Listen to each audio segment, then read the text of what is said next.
நீ வந்து ஒழுங்காக படம் எடு. நீ மக்கள் எதுக்கு குறை சொல்கிற? அஜித்குமார் கிழிச்சானா? அவன் வாங்கின காசு தான் நான் சொல்கிறேன். மண்டிரத்தை என்னத்தை கிழிச்சாங்க? என்ன ஒன்றும் பண்ண முடியாது. பிரகாஷ் ராஜ் மாதிரி தான். முனிக்கண்ணே என் மேலே ரொம்ப மரியாதை உள்ள ஒரு மனுஷன். சொல்லலாம். வெளியில வந்து அவங்களே சொல்றாங்க, இந்த ஸ்கிரீன் பிளே இப்படி இருக்குது, இதை வந்து இன்னும் கொஞ்சம் பெட்டரா பண்ணலாம், கேமரா வந்து இப்படி ஹேண்டில் பண்ணிருக்கலாம்ன்ற அளவுக்கு ரொம்ப டெக்னிக்கலா பேச ஆரம்பிச்சிட்டாங்க public. which is very good.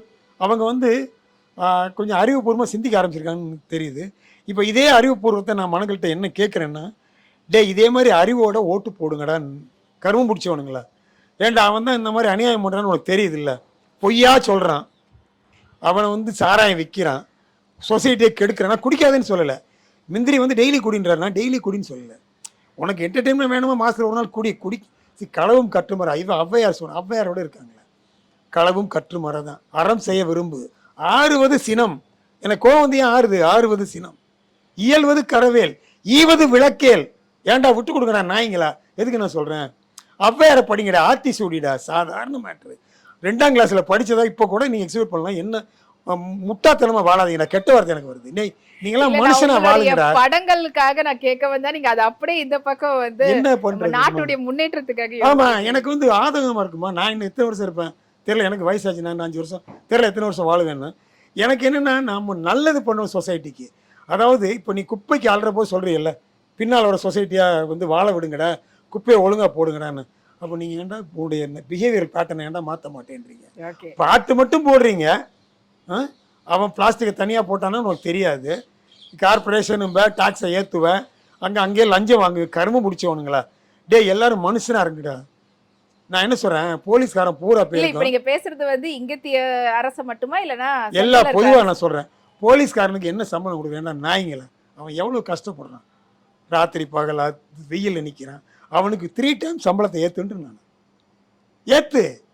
Government சர்வெண்ட்லாம் சம்பளத்தை ஏற்று நீ சலஞ்சு அடிக்கிறீங்களா? அதில் ஒரு போர்ஷனை தூக்கி ஓரம் வச்சு அலகேட் பண்ணி நீ ரூலை பேசிகிட்டு இருக்கான். அவனுக்குலாம் சம்பளத்தை ஏற்றுறா. கிளார்க்கு கவர்மெண்ட்டில் எத்தனை பேர் உயிரை விட்டு வேலை ஃப்ராடுங்களும் இருக்கிறானுங்க. எல்லாருக்கும் நீ சம்பளத்தை ஏற்றுற. அவன் தன்னால் நல்லவனை மறுவன மாட்டான். நான் சொல்கிறேன், நீ வந்து எப்பா உனக்கு சம்பளம் நீ 5000 ரூபா கேட்குறம்மா, ரைட். என்ன பண்ணுற? நீ 5000 ரூபா வாங்கிட்டு இன்னொரு 10,000 ரூபா லஞ்சம் வாங்குற. உனக்கு 15,000 சம்பளமாக கூடி சாவடி அவனை. டேய் இன்னைக்கு இன்னும் சம்பளம் 15,000 போடா. என்ன பண்ணுவான்? அதுக்கப்புறம் மேபி 1000 2000 லஞ்சம் வாங்குவான். இல்லை வாங்காமலே நீ கொண்டாடலாம். You can correct the society. அந்த வாய்ப்பு உதயநிதிக்கு இருக்கு. பண்ணுவாரா தெரியாது எனக்கு. பண்ணா அவர் பெரிய ஆளு. இல்லைன்னா அவரு இந்த ரிவ்யூவர்ஸ் எதுக்கு சொல்ல வந்தேன்னா, இப்போ ரீசெண்டா படம் வந்து சரியா போகாததுக்கு காரணம் ரிவ்யூவர்ஸ்ன்ற பேர்ல எல்லாரும் ரொம்ப இதுவா பேசினதுதான் அப்படின்ற ஒரு கருத்தும் இருந்தது. அதே போல பப்ளிக் பைட் தியேட்டர்ல எடுக்கக்கூடாதுன்னு சொல்லிட்டு இருந்தாங்க. ஆனா இப்போ அதை வந்து எடுக்கலான்ற மாதிரி கேஸே வந்து பாத்தீங்கன்னா அது அவங்களுடைய சுதந்திரம், அவங்க வந்து சொல்லலாம் அப்படின்னு. ஐ வெஹமென்ட்லி டினை. நான் என்ன சொல்றேன், நீ வந்து ஒழுங்கா படம் எடு. நீ மக்கள் எதுக்கு குறை சொல்ற? அதாவது பேச்சுரிமை. நம்ம டெமோக்ராட்டிக் கண்ட்ரியில் வாழ்கிறோம். இங்கே வந்து அதாவது ஒரு திருட்டு மந்திரியவே வந்து டிஸ்போஸ் பண்ணி மறுபடியும் மந்திரி ஆக்குறானுங்க. டெமோக்ராட்டிக் கண்ட்ரி எல்லாமே அலவுடு. நீ வந்து திருட்டுத்தனம் பண்ணலாம். 2 வருஷம் கழிச்சு நீயே மறுபடியும் மந்திரி ஆகலான்னு இருக்குது. லண்டனில் கூட அந்த இது இருக்குது. அந்த மாதிரி பேச்சுரிமையை வேணாலும் நிறுத்த முடியாது. இவனுங்க ஒழுங்காக படத்தை எடுக்காமல் அந்த யாரோ ஒரு வயசானவரை தேடுறாங்கள்லாம் இதெல்லாம் கேவலமாக இருக்குது. டே கருமா, நீங்கள்லாம் படத்தை எடுக்க கற்றுங்கடா. படத்தை ஒழுங்காக அடி. நீ படத்தை நான் போட்டு பார்த்தலாம். என் படத்தை கேளுங்க, எங்கள் டேரக்ட் பண்ணுவேன், எல்லாரையும் கூப்பிட்டு கேளுங்க.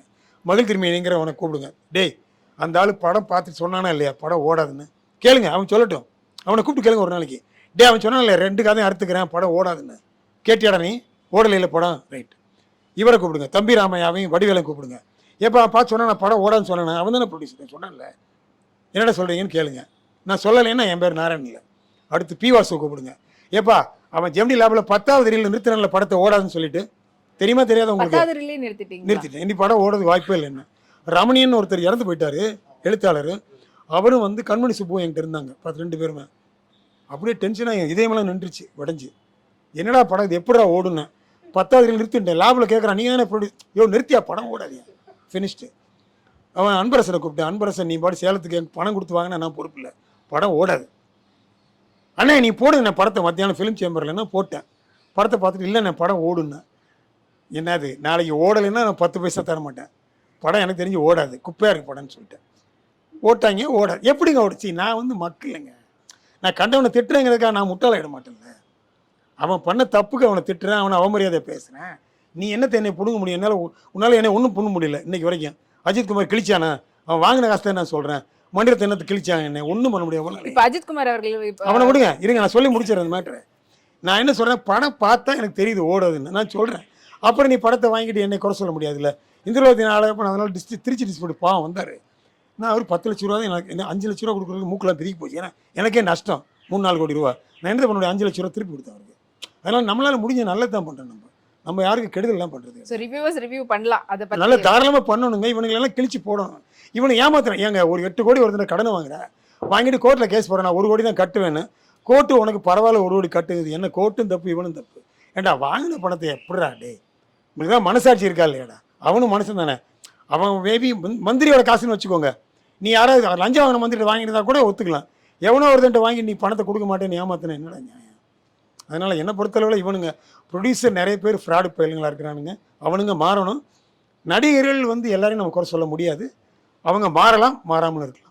சரி, இந்த மாதிரி மற்ற படங்களெல்லாம் விமர்சிக்கிறது மட்டும் இல்லாமல் உங்கள் படங்களே நீங்கள் விமர்சிச்சிருக்கிறீங்க. ஸோ உங்களுக்கு நீங்கள் எடுத்த படங்கள்லேயே உங்களுக்கு ரொம்ப இந்த படத்தை பார்க்கும்போது எனக்கு அவ்வளோ ஒரு திருப்திகரமாக இருந்தது அப்படின்ற ஒரு படம், என் மனசை ரொம்ப ரொம்ப பாதிச்சுது அப்படின்ற ஒரு படம், இப்படியா படம் அப்படின்ட்டு ஒரே படம் வேட்டையாடு விளையாடு தான். Fantastic film. ஆனால் நான் படத்தை எப்போ பார்த்தேன்னு கேளுங்க. நான் சொல்கிறேன்ல, படத்தை ரிலீஸ் பண்ணாலும் பார்ப்பேன். இந்த படத்தை நான் பார்க்கவே இல்லை. அப்படியா? ஏன்? அதாவது எனக்கு சத்தியம் தியேட்டரில் பெரிய மரியாதை அவங்க இருந்தபோது, ரெட்டி அவங்க கையில் இருந்தபோது எனக்கு ஷோவே ஃப்ரீயாக போடுவாங்க. அதாவது என் மேலே அந்த பிரகாஷ் ராஜ் மாதிரி தான் முனிக்கண்ணே என் மேலே ரொம்ப மரியாதை உள்ள ஒரு மனுஷன். என்னுடைய படம் பூரா டெஸ்டிங் பூரா வேட்டையாடு விளையாட அங்கே தான். ஒரு சீனை பார்க்கணுன்னா அங்கே தான் போய் பார்க்க சொல்கிறது. நான் இப்போ ஒரு சீன் கூட பார்க்க மாட்டேன். கௌதம் கெஞ்சுவார் என்னை, கதையை சொல்கிறேன் பாரு, சொல்லாத கௌதம் வேணான்றுவேன். சீன் போடுறேன் பாரு, நான் பார்க்கவே மாட்டேன். நான் சொன்னேன், நான் கௌதம்ங்கிறவனை நம்பி தான் படம் எடுக்கிறேன். அந்த ஆள் ஒழுங்காக படம் எடுப்பான், அதனால் படம் ஓடும் அப்படின்னு ஒரே நம்பிக்கையில் விட்டேன். நான் எப்போ படம் பார்த்தேன் அப்படின்னா ஜெர்மனியில் போய் படத்தை பார்த்தேன். ஓகே. அதாவது ஜெர்மனியில், ஆமாம், அதாவது ஒரு ஃபிலிம் ஃபெஸ்டிவல், பெர்லினாலே அப்படின்னு ஒரு ஃபிலிம் ஃபெஸ்டிவல். அங்கே நான் படத்தை எடுத்துகிட்டு போனேன், பிரிண்ட்டு போட்டு சப்டைட்டில் போட்டு. அங்கே தான் போய் படத்தை பார்த்தேன் நான். படம் எனக்கு ரொம்ப மனசை ரொம்ப பிடிச்சிருந்தது. ஏதோ ஒரு பெரிய அச்சீவ்மெண்ட் மாதிரி எனக்கு தோணுச்சு. ஆனால் ஒரு பையன் முன்னாலே சொல்லுவான், பாம்பேயில் ஒரு பையன், சார் வேட்டையாடு விளையாடுக்கு அப்புறம் உங்கள் அட்ரஸே வேட்டையாடு விளையாடு தான் அப்படிமா. நான் நினைப்பேன், என்னடா வளர்றேன் ஏதோ ஒன்று சொல்லிட்டு இருக்கான்னு நினைப்பேன். பட் அது அப்படியே ஆயிடுச்சு. ஸோ அதனால் எனக்கு திருப்தியான, எனக்கு பணம் வேணால் நான் லாஸ் பண்ணியிருக்கலாம். அதுக்கு கௌதமோ கமலஹாசனோ பொறுப்பு இல்லை. அதுக்கு இவனுங்க அந்த ஃபெடரேஷன் ஒன்று வச்சுக்கிட்டு இவனுங்க என்னை டார்ச்சர் பண்ணி என்னை ரொம்ப கட்ட பஞ்சாயத்து பண்ணது தான் தப்பே தவிர, மித்தபடி படம் சூப்பரான படம். இன்றைக்கி எல்லோரும் என்னை தூக்கி தலைமையில் வச்சு கொண்டாடுறாங்க இந்த படம் எடுத்ததுக்கு. அண்ட் இந்த படம் இது நான் ஏன் மற்ற படங்கள்லாம் கூட நீங்கள் திட்டிருக்கீங்க உங்கள் படங்களே, பட் இந்த படம் இருக்கிறதுலையே ஏன் இந்த படம்லாம் எடுத்தாங்க, இப்படி ஒரு கதையெல்லாம் எப்படி அவரால் எழுத முடிஞ்சது அப்படின்ற மாதிரியான ஒரு படம். ஆமாம், என்னென்னா ஃபர்ஸ்ட் ஹாஃபில் நீங்கள் ஒரு செகண்டு கூட திரும்பி பார்க்க முடியாது. எங்கேயும் ஸ்க்ரீன்லேயே உங்கள் கண்ணு ஃபிக்ஸ் ஆனது தான் இன்டர்வல் வேட்டையாடல. இல்லை இது ஹாப்பியான ஒரு பெஸ்டானதுக்கு வர்ஸ்ட்டுக்கு ஒரு படத்தை சொல்லணும்னா, வர்ஸ்ட்டுக்கு ஒரு படத்தை சொல்லணும்னா புதிய தென்றல் ஒரு படம் எடுத்தேன். ஆக்சுவலி ஃபர்ஸ்ட் படம் நினைக்கிறேன், ரெண்டாவது படம் அது. ஆக்சுவலாக என்னாச்சு, அவன் பேர் பார்க்கறேன் ஆச்சா. இப்போ எனக்கு அப்போவே பாரதி ராஜா பாக்யராஜ்லாம் ரொம்ப ஃப்ரெண்டு. இந்த ஏவிஎம் மேனா தியேட்டர்னு இருந்தது. நான் ஸ்டைலாக எல்லாரையும் கூப்பிட்டேன், படம் எடுத்திருக்கேன் பாருங்கன்னு. படத்தை பார்த்துட்டு ரொம்ப அழுதுட்டேன். என்னடா இப்படி ஒரு படம் எடுத்திருக்கான், ஒன்றுமே இருக்காது படத்தில், ஒரு இளவு இருக்காது, கரும முடிச்ச படம். 5 பைசா பிரயோஜனம் ஒரு படத்தை எடுத்திருந்தாங்க. அதை ஒரு டயலாக் நல்லா இருக்கும், சீன் எதாவது இருக்கும், ஒன்றோட கிடையாது. டென்ஷன் ஆகிட்டேன் நான், என்னடா இப்படி ஒரு படத்தை எடுத்திருக்கான்னு. எனக்கு அவமானமாக போச்சு, ரொம்ப ரொம்ப அசிங்கப்பட்டேன் நான். பாரதி ராஜாவில் எப்படி ஃபேஸ் பண்ணுறதுன்னு எனக்கு தெரில. அடுத்த நாளே நேராக பாக்யராஜ் வீட்டுக்கு போனேன். எனக்கு தெரியாது, உங்கள் காலில் விழுக எனக்கு இந்த படத்தை கரெக்ட் பண்ணி கொடுங்க, இந்த மாதிரி குப்பையாக ஒரு படத்தை எடுத்துக்கிட்டான்னு சொன்னேன். சார் அதெல்லாம் நாராயணன், இண்டஸ்ட்ரியில் அப்படிலாம் பண்ண முடியாது, நீ படம் எடுத்துட்டா அது என்ன உண்டோ நீ தான் பண்ணணுன்ட்டார். அப்புறம் நான் வசந்த் இருக்கார் டைரக்டர், அவரை நான் மறக்க முடியாது. அவர் கண்மணி சுப்புன்னு ஒருத்தர், இந்த ரமணியன், 3 பேருமா சேர்ந்து இந்த படத்தை போட்டு போட்டு பார்த்து என்னென்ன பண்ண முடியும்னு பார்த்து கரெக்ட் பண்ணாங்க. கரெக்ட் பண்ணி அந்த படத்தை எடுத்தாங்க. அதுக்கு அவன் ஏகப்பட்ட பிரச்சனை பண்ணான். ஒரு வழுக்க மண்டையாக ஒருத்தன் இருந்தான், ஒரு டேரக்டர், கமல்ஹாசன் வச்சுலாம் படம் டைரக்ட் பண்ணவன், பேர் சசி, என்ன பேர் என்ன, யார் சார் அவன், ஒரு டேரக்டர், ஆர்சி சக்தி. அவன் என்னை வந்து கூப்பிடுறான், பெரிய கோர்ட்டு மாதிரி வச்சுக்கிட்டு என்னை கூப்பிடுறாங்க பஞ்சாயத்து பண்ணுறதுக்கு. இப்போ இருந்தேன்னா போடா புடிங்கின்னு சொல்லியிருப்பேன், போடா நாயன்னு இருப்பேன். அப்போ எனக்கு ஒன்றும் தெரியாது, நான் சின்ன பையன், எனக்கு ஒரு 20-30 வயசுக்குள்ளே இவங்க கூப்பிட்டாங்கன்னு போனால் அவன் கண்ணாப்பன்னு என்னை கேள்வி கேட்குறான், எப்படி நீ கரெக்ட் பண்ணுவேன்னு. ஏன்னா முட்டா பை மாதிரி படம் எடுத்திருக்கான்னு அதெல்லாம் அவங்களுக்கு கவலை இல்லை. என்னை தண்டம் கட்ட வச்சானுங்க, அவனுக்கு பணத்தை கொடுக்க வச்சானுங்க, 2 லட்ச ரூபா 3 லட்ச ரூபாயோ. அந்த மாதிரி பண்ண முடியாது. நீங்கள் அந்த மாதிரி பெப்சியில் ரூல் வச்சுருக்கானுங்க இன்றைக்கும். எல்லாரையும் பயமுறுத்துறது அப்படி தான். டேரக்டர் யூனியன், அந்த யூனியன், இந்த யூனியன் வச்சு பயப்பட. நான் ஒரு படம் ஒன்று எடுத்தேன், அந்த படத்தை நான் என் பேரை ரிமூவ் பண்ண சொல்லிட்டேன். ஒரு படம் ஒன்று என்னமோ ஒரு பேரில் ரிலீஸ் பண்ணானுங்க, ஊர்வலமாக என்னமோ ஒன்று படம், நகர்வலம்னு நினைக்கிறேன், நகர்வலம் அப்படின்னு ஒரு படம் ரிலீஸ் பண்ணானுங்க. இந்த படத்தை வந்து அவன் வந்து ரொம்ப கெஞ்சி எனக்கு இதெல்லாம் போட்டு காமிச்சு என்னை கன்வின்ஸ் பண்ணிட்டான். இந்த அடிமேல் அடி வச்சு அம்மி நகரமில்ல, நான் ஒரு கூமுட்டேன். இதெல்லாம் சில பேர் வந்து சிம்பத்திட்டிக்கலாக ஸ்டோரி சொன்னான்னா அவன் பணத்தை கொடுத்து ஏமாறுவேன். எனக்கு அறிவே இருக்காது. அப்போ எனக்கு 1000 பிரச்சனை இருக்கும் பணத்தில், அவன் பிரச்சனை பெருசாக எனக்கு தோணும். ஏன்னா அறிவில்லை அவருக்கு, எனக்கு சுத்தமாக மண்டையில் மசாலா இருக்காது. அவன் பிரச்சனையை பெருசாக இலகுன மனசுன்னு எடுத்துக்கலாம். இளவு மனசு, கரவும் பிடிச்ச மனசு. எனக்கு ரொம்ப வருத்தமாக இருக்கு என்னை நினச்சாலே. ஏன்டா இவ்வளோ முட்டாளாக இருக்கேன் நாரே, நான் திருந்த மாட்டேடான்னு. அந்த முட்டா போய் சொன்னேன்னா நம்ம அவனை நம்பி அவனுக்கு பணத்தை எழுதி கொடுத்துறது. எழுதி கொடுத்து நம்ம இங்கே அடிச்சிக்க வேண்டியது, பணம் இல்லை 1 லட்சம் இல்லை 2 லட்சம் இல்லை 5 லட்சம் இல்லைன்னு. ஏன்டா முட்டா பையில் போன வாரம் தான் அவனை 10 லட்சம் ஏன்டா அவன்கிட்ட கொடுத்த அப்படின்னு நம்மளே நம்ம மண்டையை கொட்டிக்க வேண்டியது. மேனேஜர் நம்மளை கேட்பான், ஏங்க நல்லா தானே இருந்தீங்க, ஏங்க கிறுக்கா உங்களுக்கு ஏங்க கொடுத்தீங்கம்மா. அவன் என்ன பண்ணுவான், வாங்கிட்டு ஏமாத்திடுவான். என்கிட்ட பணம் வாங்கினா எவனும் திருப்பி தந்ததில்லை. எவனா ஒருத்தனை சொல்லி நான் வாங்கினேன், ஒரு கூட திருப்பி தரதில்லை. அப்புறம் நம்ம பேட் டெட்டில் எழுதி இன்கம் டேக்ஸ் கணக்கு எழுதணும்.